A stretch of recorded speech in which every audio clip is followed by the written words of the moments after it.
धानुका की बात आई तो पहले उसको ही निपटा लेता हूं। धानुका जी हर ठेकेदार से कमीशन खोरी लेते थे, ये प्रबंधन का भी वो है। आज पेपरों में तो और खुल के सामने आ गया है। और मैनेजमेंट जो उनके साथ उस कमीशन खोरी में रहते थे वो आज उसका साथ दे रहे हैं। आप सोचिए, एक मैनेजमेंट का आदमी मैकेनिकल का जो ठेकेदार से ठेकेदारी प्रथा को बढ़ा रहा है, वो डुप्लीकेट बैरिंग लाया और 4 बार वो जो है गियर बॉक्स टूट चुका है केवल डुप्लीकेट बैरिंग की वजह से। हमने पांडे जी से कहा, हमने कहा पांडे जी डुप्लीकेट बैरिंग, बोला हर चीज मैं ही देखूंगा। अरे आप देख क्या रहे हो, केवल गाड़ी में घूम रहे हो, कोई चीज देखे भी हो? केवल मजदूरों में यूनियनों में तोड़फाड़ करना। बोला इसको जो है चिन्हित कर दो, अपने पॉइंट इनको चिन्हित कर दो जिनको आप मान लेते हो। अरे उसमें मानने लायक है क्या? आप बात करिए, जो मानने लायक होगा उसको मानेंगे और जो नहीं मानने लायक उसको नहीं माने, लेकिन बात तो करो, टेबल पे तो बैठो, क्या एक बार इसको मान लीजिए, उस पर वो कर दीजिए टिक मार्क। शर्म आनी चाहिए ऐसे मैनेजमेंट को। आपने कहीं लग रहा है कि आपने मैनेजमेंट गिरी कहीं करी ही नहीं, आपने केवल चमचागिरी करी है, आपने केवल चुगलखोरी करी है और आपने उसी पे विश्वास किया है। इसलिए मेरा प्रबंधन से निवेदन है कि ऐसी गलतियां ना करें। अरे ये कारखाना ये भारत की नहीं, पहले सबसे पहले मजदूरों की माँ है। इन्होंने इस कारखाने को कैसे सींचा है ये हम ही जानते हैं। तुम क्या जानो, 10 दिन के लिए आए हो, 8 लाख रुपया पर महीना, 10 लाख रुपया पर महीना ले रहे हो और फिर ये कहते हो मेरी जिम्मेदारी क्या है।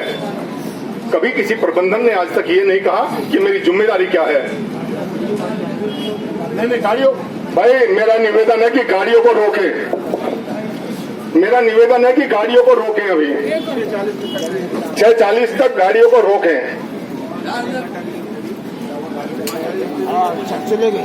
खत्री जी, मेरा निवेदन है कि गाड़ियों को अभी, हाँ जी, थैंक यू। तो साथियों, जो पिछला एग्रीमेंट था, क्योंकि हमको इसलिए दिक्कत है, ये जो पूरा गड़बड़, मतलब बीच में मत बोलना भाई मेरे। ये जो कारखाने का पूर्व 2021 का एग्रीमेंट था, इसमें हमारे पांडे जी भी बैठे हुए थे। इत्तेफाक एक अच्छी बात है, जब पांडे जी बैठे हुए थे तो उसमें जो निर्णय हुए उनको भी लागू नहीं किया गया। और उसमें था जो पूल में भेजने की कोई बात नहीं है। आज पूल में लोगों से परमानेंट आदमी को पूल में भेजा जा रहा है। कैजुअलों को परमानेंट करने की बात थी, आज कैजुअलों को परमानेंट नहीं किया जा रहा है। ठेकेदारों में से कैजुअल में लाने की बात थी, आज उनको ठेकेदारी से कैजुअल में नहीं लाया जा रहा है।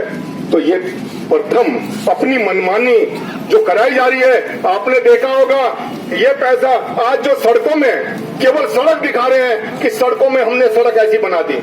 इन सड़कों को यहाँ का मजदूर चाटेगा क्या?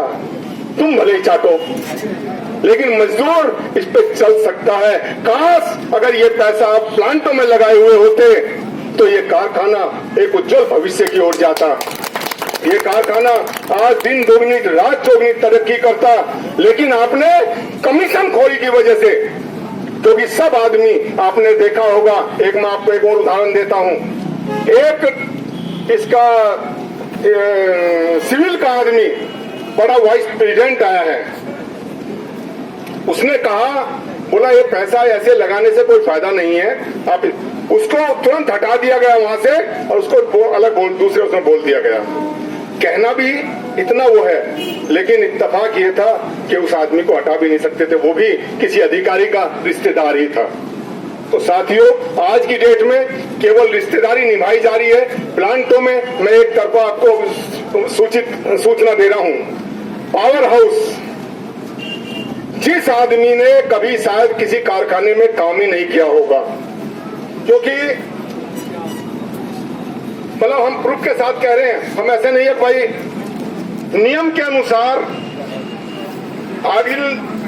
ऑक्सिलियरी अटेंडेंट जो सेकंड क्लास अटेंडेंट होते हैं से बॉयलर एक्ट के खिलाफ कार्य करवाया जा रहा है, जो कि नियम के विरुद्ध है। वहां पे जो पंप पे जो सेकंड क्लास होते थे वहां से उनको हटा दिया गया।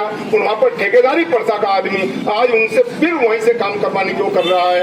आज एक आदमी बॉयलर चलाता है, कभी कभी दो पे भी एक को खड़ा कर दे रहे हैं। ऐसा ना हो कि जैसे वो काशीपुर में जो बम ब्लास्ट हुआ था बॉयलर से, कहीं ये जो मूर्ति है कहीं ये करना तो नहीं चाह रहा है, क्योंकि रिटायर्ड आदमी है, सोच रहा है बिना मतलब का पैसा मिल रहा है, अरे मैं करूंगा अभी, मैं क्यों जाऊं, कारखाना जाए भाड़ में। मैं आपको आज एक बात और बताता हूं, कुछ अन्य फैक्ट्रियों के अधिकारी भी ऐसे कारनामे करते हैं जो दूसरे कारखानों में जाकर के बर्बाद करते हैं और वहां से भी पैसा लेते हैं और यहां से भी पैसा लेते हैं। ऐसे अधिकारियों की पहचान करनी होगी, भले वो कोई भी हो। आज बॉयलर की स्थिति ऐसी है कि वहां पर सेकंड क्लास बॉयलर अटेंडेंट 2-2, 3-3 के उसमें काम कर रहे हैं, फर्स्ट क्लास को 2-2 जगह डाल दे रहे हैं। अरे कुछ तो शर्म करो, तुम कर क्या रहे हो, ऐसा काम मत करो। दूसरी चीज, आप आरजीपी में आइए, चीपर ठेके पे दे दिया। जिस चीपर को परमानेंट आदमी 2 शिफ्टों में पूरा करते थे, वहां का जो लोड था, आज वो ठेकेदार के आदमी बेचारे 3 शिफ्टों में भी पूरा नहीं कर पा रहे हैं। और जब पता चला कि इसको ग्राइंडिंग को भी ठेके पे देने की बात हो रही है, हमने पांडे जी से कहा, पांडे जी आप तो बोल रहे थे कि हम ITI रखेंगे, आप तो इसको हाई स्कूल से भी नहीं चलवा रहे हैं। बोला ये डिपार्टमेंट जाने।